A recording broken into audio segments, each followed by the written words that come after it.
IMF कह रहा है कि जो आप सब्सिडी दे रहे हैं खत्म करें, हम आपको ये नहीं देंगे 18 अरब का पैकेज किसान को आप कैसे दे सकते हैं। दूसरी तरफ वो कह रहे हैं कि तहरीक-ए-इंसाफ की 4 साल में श्रीलंका बनने लगा था पाकिस्तान, हमने इकदाम किए और हमने रोका इस चीज। साहब की जो मौजूदा हुकूमत है वो मई में थी और उन्होंने एक इकोनॉमिक सर्वे छापा था। इकोनॉमिक सर्वे को इसाकदार वापस पढ़ लें और इसको या तो वापस से छपवा लें, जो उन्होंने बातें बोली है वो उसमें लिखवा दें। अगर हमने श्रीलंका बनाया हुआ था तो रेटिंग एजेंसी ने इसाकदार लोगों का आने का इंतजार किया। मुजम्मिल साहब, आपने सुना होगा इसाकदार की गुफ्तगू, एक तो तारीख बार बार तब्दील हो रही है मुज़ाकरात की। IMF कह रहा है कि जो आप सब्सिडी दे रहे हैं खत्म करें, हम आपको ये नहीं देंगे 18 अरब का पैकेज किसान को आप कैसे दे सकते हैं। दूसरी तरफ वो कह रहे हैं कि आपकी हुकूमत में तहरीक-ए-इंसाफ की 4 साल में श्रीलंका बनने लगा था पाकिस्तान, हमने इकदाम किए और हमने रोका इस चीज को। देखिए, इसाकदार साहब की तारीफें तो पूरी दुनिया करती है, मुझे जरूरत नहीं है बताने की कि उनको तो आर्मी जैसे कहते हैं एजाज मिल चुका हुआ है डेटा सर्च करने का, और अभी भी आगे माशाल्लाह जितनी खाद हो सकती है वो डेटा सर्च कर रहे हैं। इसाकदार साहब की जो मौजूदा हुकूमत है वो मई में थी और उन्होंने एक इकोनॉमिक सर्वे छापा था। इकोनॉमिक सर्वे को इसाकदार वापस पढ़ लें और इसको या तो वापस से छपवा लें, जो उन्होंने बातें बोली है वो उसमें लिखवा दें। अगर ऐसा मसला था, अगर हमने श्रीलंका बनाया हुआ था तो रेटिंग एजेंसी ने इसाकदार लोगों का आने का इंतजार किया। तो दूसरी बात आपने की IMF वाली, ये बड़े जब हम आए थे तो जब हम थे तो हमें कहते थे हम IMF से पिट्ठू हैं, और फिर जब हम गए तो इन्होंने हम पे तौहीन IMF का इल्जाम लगा दिया, आपको याद होगा। तो इन्होंने IMF के जो है खास मुआहिदा पूरा नहीं किया, और अभी मिस्टर इस्माइल ने पूरे पाकिस्तान जैसे कुर्बानी दे दी, बल्ली के बकरा बना दिया, और उसके बाद जो है आप देखें कि 1 महीना नहीं हुआ प्रोग्राम का और IMF के प्रोग्राम का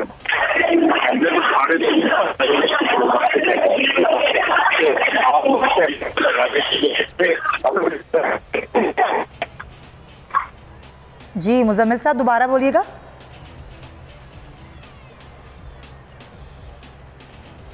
अच्छा मुजम्मिल साहब, आपकी आवाज़ थोड़ी डिस्टॉर्शन आ रही है, हम उसको ठीक करते हैं। लेकिन वो एक चीज़ और कह रहे हैं इसाकदार साहब, वो ये कह रहे हैं कि आज़ाद छोड़ दिया गया, यानी फ्री फ्लोटिंग करने के लिए छोड़ दिया गया डॉलर को, और ये करके जो है मुल्क की मईशत का बेड़ा गर्क किया गया। जी बोलिएगा मुजम्मिल साहब। ये आए, इन्होंने अपने वजीर खजाना पे इल्जाम लगा दिए कि मैंने ऐसा प्रोग्राम किया, मैं आऊँगा पेट्रोल सस्ता कर दूंगा, मैं आऊँगा मैं डॉलर यूज कर दूंगा। अब जो है उससे भी भाग गए, ठीक है ना। अब ये कभी कहते हैं इसके इल्जाम, कभी इसके इल्जाम। अभी अपनी बात करें फिलहाल, इन्होंने कहा था डॉलर 200 में कर दूंगा, वो क्या हुआ? 6 महीने में 3,500 अरब रुपए का कर्ज दिया। इन्होंने कहा था मैं IMF से 25 साल डील कर रहा हूँ, ये डील कर रहे कि IMF इनसे बात भी करना चाह रहा है, इनको मूल ही लगा रहा है IMF। फिर इन्होंने ये कहा कि मैं मूडीज ने जो हमारे साथ किए मैं उसको बिफिटिंग रिप्लाई दूंगा, तो बिफिटिंग रिप्लाई किधर है? फिर इन्होंने अभी चंद दिन पहले बोला था कि वो सऊदी अरब से जो है हमें 13 अरब डॉलर मिलने और चीन से, वो पैसे किधर है? पहले मिर्जा इस्माइल साहब 6 महीने से पैसे में गिनवा रहे थे। तारीख के सबसे जैसे कहते कम तरीन सतह पे हमारे इस वक्त जो है ज़खायर आ गए। इसके अलावा कर्ज उतारने के पैसे नहीं है, और इसके अलावा जो है महंगाई जो है 50 साल की हाई। अब IMF ने ये कह दिया कि 2% तो आप GDP की बात कर रहे थे वो भी नहीं होगी, और ये जो रूस से तेल खरीदने की बातें कर रहे हैं नहीं दे रहा।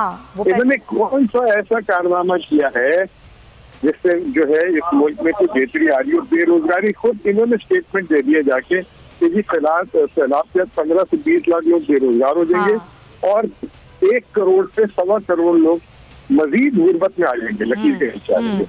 अगर ऐसी मीशत सब तो मैं इससे माफी मांगूंगा और करूंगा कि खुदा के वही वाला पाकिस्तान दे देंगे। तो ये एक चीज और कह रहे हैं ना मुजम्मिल साहब, वो कह रहे हैं मैं तो अभी आया हूँ ना, चंद माह बाद ये सब कुछ ठीक हो जाएगा। चले अभी वो आए हैं 6 महीने पहले, जब ये आए थे तो 6 साल के आए थे। 8-9 महीने के लिए हुकूमत में भी 7 महीने तो मिल सके, बाकी 7 महीने भी शौक पूरा कर ले।